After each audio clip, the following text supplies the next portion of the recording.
আসসালামু আলাইকুম রহমতুল্লাহ। কেমন আছেন বন্ধুরা?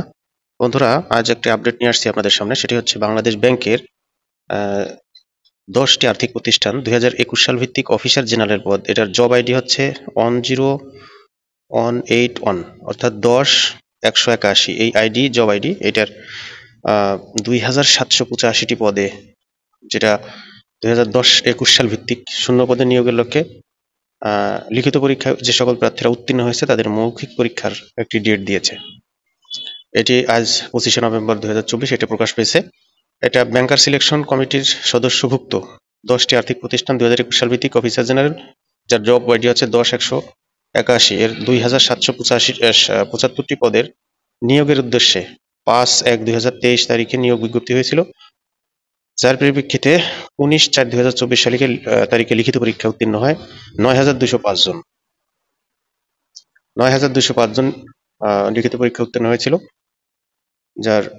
যাদের এখন লিখিত পরীক্ষা মৌখিক পরীক্ষার তারিখ নির্ধারিত হয়েছে। এখানে যথাক্রমে মৌখিক পরীক্ষার শিডিউল আপনারা বাংলাদেশ ব্যাংকের ওয়েবসাইট এখানে যে পাবেন, যার 1/12/2024 অর্থাৎ ডিসেম্বরের 1 তারিখে সকাল 8টা থেকে শুরু হবে পরীক্ষা, এবং এটা প্রতিদিনই চলবে। যা অফিস আওয়ার, যে কয়দিন অফিস থাকে অর্থাৎ শুক্র শনি বাদে বাকি দিনগুলোতে পরীক্ষা চলবে। আপনাদের শিডিউল অনুযায়ী যার রোল যত, সেই অনুযায়ী আপনারা রোল দেখে নেবেন। অর্থাৎ এটা ফেব্রুয়ারির 6 তারিখ পর্যন্ত এই ভাইভা পরীক্ষা চলবে।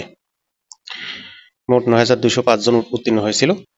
মৌখিক পরীক্ষার জন্য পৃথকভাবে কোনো ইন্টারভিউ কার্ড ইস্যু করা হবে না। তবে ইতিপূর্বে অনুষ্ঠিত প্রিলিমিনারি যে পরীক্ষা হয়েছে, এই প্রিলি পরীক্ষায় লিখিত পরীক্ষার প্রবেশপত্র মৌখিক পরীক্ষা প্রবেশপত্র হিসেবে গ্রহণযোগ্য হবে। অর্থাৎ প্রিলি ও লিখিত পরীক্ষার যে প্রবেশপত্র, ওইটাই মৌখিক পরীক্ষার প্রবেশপত্র হিসেবে গণ্য হবে। আপনাদের আলাদা কোনো প্রবেশপত্র ইস্যু করা হবে না। মৌখিক পরীক্ষার জন্য প্রার্থীদের অবশ্যই নির্ধারিত সময়ে রিপোর্ট করতে হবে, ঠিক জাস্ট টাইমে। এলোমেলো টাইমে হবে না, ঠিক জাস্ট টাইমে আসবেন। আপনারা আপনাদের শিডিউল দেখে ঠিক 8টার আগে, অর্থাৎ সকালে চলে আসবেন একদম।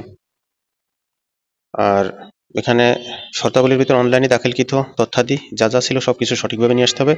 প্রামাণক দলিল হিসেবে মূল কপি, অ্যাপ্লিক্যান্ট কপি, এক সেট সত্যায়িত ফটোকপি। মৌখিক পরীক্ষায় অব্যাহতি পূর্বে অবশ্যই মৌখিক পরীক্ষার বোর্ডের সহযোগী সদস্যের নিকট এই কাগজপত্রগুলো জমা দিতে হবে।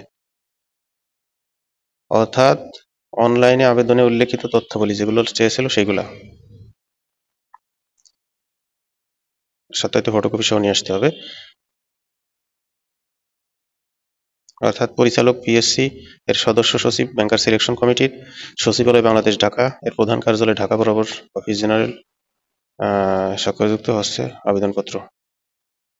কি কি লাগবে সেটা এখানে বলে দিছে, যেখানে আপনাদের সিরিয়াল নম্বর 1 থেকে 9 পর্যন্ত যে ডিটেলস এখানে বলছে, যে পরিচালক বিএসসিএস এর সদস্য সচিব, ব্যাংকার সিলেকশন কমিটি সচিবালয় বাংলাদেশ ব্যাংক প্রধান কার্যালয় ঢাকা বরাবর অফিসার জেনারেল, জব আইডি হচ্ছে 10-181 পদে আবেদনের সমর্থনে দলিলাদি জমাদান বিষয়ে প্রার্থীর নিজ স্বাক্ষরযুক্ত সহস্তে লিখিত আবেদনপত্র লাগবে।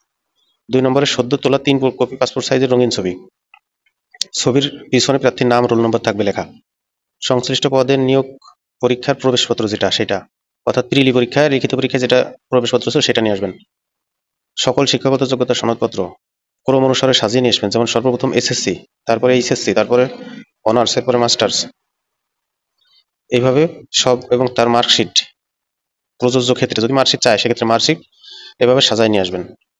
এই পদে আবেদনের সর্বশেষ তারিখ 9/2/2023 পরে ইস্যুকৃত স্নাতকোত্তর যারা হয়েছে তাদের মার্কশিট ফলাফল তারিখে উল্লেখ না থাকলে পরীক্ষা নিয়ন্ত্রক রেজিস্ট্রার কার্যালয় হইতে ইস্যুকৃত ফলাফল প্রকাশের তারিখ সংক্রান্ত সনদ লাগবে সাথে। লেভেল যারা আছেন এক্ষেত্রে তাদেরও বিশ্ববিদ্যালয় এবং তাদের স্ব প্রতিষ্ঠান থেকে সিজিপি এর সনদপত্র লাগবে। আবেদনে উল্লেখিত স্থায়ী ঠিকানা সমর্থনে ইউনিয়ন পরিষদ চেয়ারম্যানের সার্টিফিকেট যেটা, সেটা লাগবে, এবং এটা সাম্প্রতিক ইস্যুকৃত। ওটা অনেক আগে 2016 সাল, 17, 18, 19, 20 সালে আছে, সেগুলি হলে হবে না। এই বছরে 24 সালে সনদ ইস্যুকৃত চেয়ারম্যানের সনদপত্র আনবেন। মুক্তিযুদ্ধ, বীর মুক্তিযোদ্ধা, বীরাঙ্গনা কোটা যারা, তাদের কোটার কাগজ নিয়ে যাবে। ক্ষুদ্র নৃগোষ্ঠী যারা, তাদের কোটার সপক্ষে দলিল। শারীরিক প্রতিবন্ধী হলে তাদের সেক্ষেত্রে তাদের ডকুমেন্ট। চাকরিরত যে সকল প্রার্থী আছে তাদের নিয়োগকারী কর্তৃপক্ষের জন্য আপত্তিপত্র যেটা, সেটা আর কি। বিশেষ দ্রষ্টব্য প্রকাশিত ফলাফল কোনো কারণে সংশোধন প্রয়োজন হলে তার সংশোধন অধিকারের রাখে বিএসসিএস সংরক্ষণ করতে পারে এটা। তো এই ছিল আজকের ভিডিও। আপনারা এটা আজ প্রকাশ পেয়েছে, তাই আমি আপনাদের একটু জানালাম আপডেটটা। সো যারা পরীক্ষার্থী আসেন এবং যারা ভাইবা দিবেন অর্থাৎ লিখিত পরীক্ষা উত্তীর্ণ হয়েছেন, তারা মানসিকভাবে প্রস্তুতি নেন এবং খুব তাড়াতাড়ি অল্প সময়ের ভিতরে আপনাদের, যেহেতু 1 তারিখ থেকে ভাইবা, সো আপনারা ভাইভায় অংশগ্রহণ করেন এবং আপনাদের সাফল্য কামনা করি। ঠিক আছে, ভালো থাকবেন ভাই। আসসালামু আলাইকুম।